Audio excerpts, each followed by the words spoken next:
pala mga tanim ni Mama. Spring onions. Tapos may nakahalo dyan na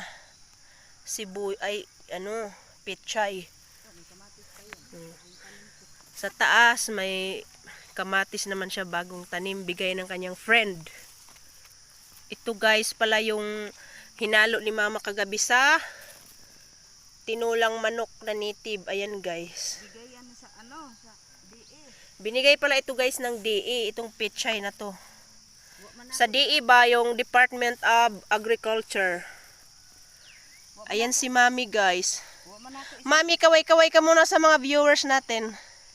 Hindi ko man sinangat ang buto. Hindi sinangat. Guys, ayan na guys. I-explain mo ma. Ano yun? Yung bigay sa DE. Oh. Tapos pagdating ko kay hapon na, ayun, gisabrag ko na lang dire.